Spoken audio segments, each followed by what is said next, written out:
Rob, the robotic operating buddy, is a wonderful display piece in anyone's collection. A great conversation starter.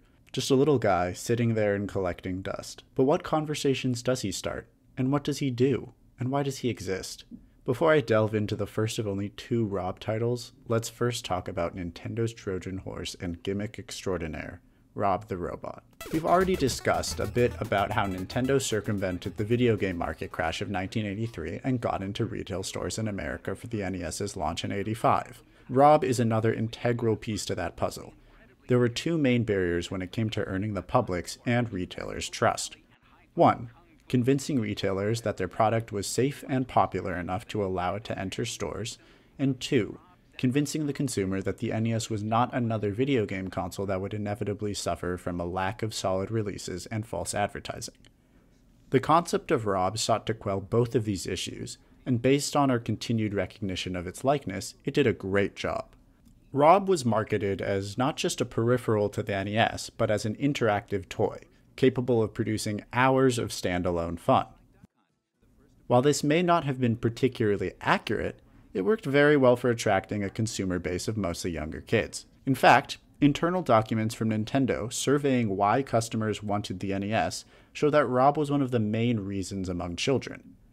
As well as the success from the consumer point of view, Rob's portrayal as a toy allowed Nintendo to skirt the dangerous shelves of the video game section of toy stores, a bleak place at that day and age, and instead locate themselves in the toy section, next to other popular high-tech robot-like models, such as Transformers and laser tag. Retailers were also more likely to allow a toy, tried-and-true products that had not seen much of a decline in sales, rather than the much riskier video game console into their stores. While Rob saw a release both in the United States and Japan, it was specifically designed as a selling point for the NES in the US, unlike its Japanese release, which was little more than a gimmicky afterthought.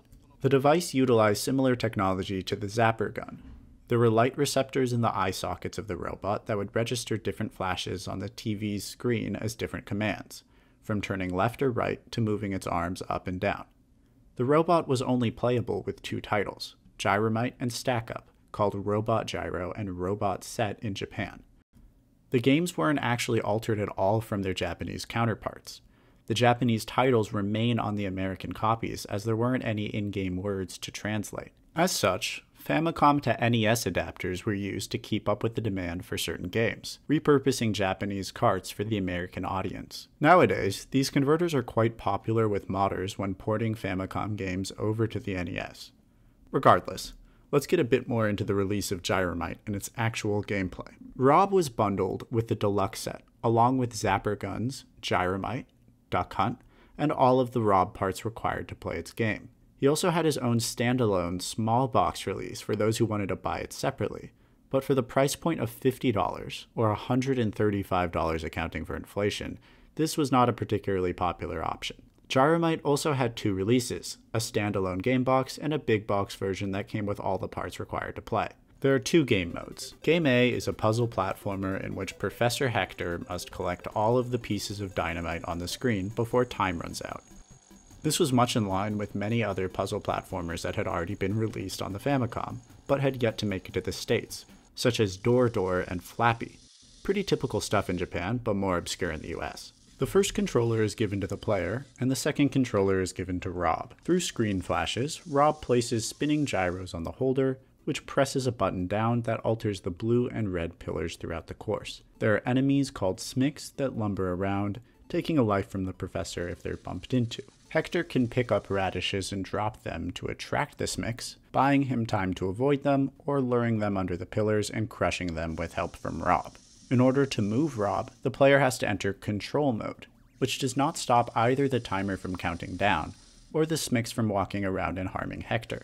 This is where Rob's slowness really starts to set in. From screen flash to movement, it takes upwards of 5 seconds for Rob to move a single time. This turns into a bit of an issue when there are often several movements that must take place in a single turn. For example, putting the gyro down on the motor, picking it up, moving it left, and then moving it down twice to place it on the stand. These can really rack up when the game requires movements near constantly. Thus, rather than the robot helping the player, it almost seems as if Rob is another obstacle to overcome. Technically, the game can be played with an actual player too. All that Rob really does is press buttons on the controller in a convoluted manner. Unfortunately, this would obviously ruin the entire point of the game. While the level design is solid, and the concept works well enough, this first game mode falls a bit flat after the initial wave of novelty wears off. Game B of Gyromite follows the same Professor Hector as he sleepwalks forward. The player must control the environment around the professor to help him safely reach his goal. Once again, the Player 2 controller, which Rob uses, controls red and blue gates. As the levels move on, the puzzles and timing get significantly more difficult, especially with Rob in the co-pilot's seat. They aren't, however, so quick that it's impossible to achieve with the robot's help. It hits a nice middle ground between challenging and unfair. What makes this game unique, however, was the lack of control given to the player. This would actually be the first of 2 games in the black box set, the other being Gumshoe, which we'll get to much later, which turned the typical autonomous gameplay of the era on its head. However, the game is quite dull and repetitive. Rob, once again, doesn't do a whole lot to keep the player engaged, and it ends up being more of a bonus game than anything. So, how influential was Gyromite? It functioned as a game that Nintendo's research and development threw together to excite customers about Rob's functionality. It's a puzzle platformer that utilizes a peripheral quite well, and provided players with an experience like never before. And, well, nothing like it has ever been made since. While there might not be a lot to say about the actual game, the same cannot be said about Rob itself. Rob's very existence and success would begin Nintendo's legacy of goofy peripherals and one-off, later abandoned gimmicks that would continue to this very day.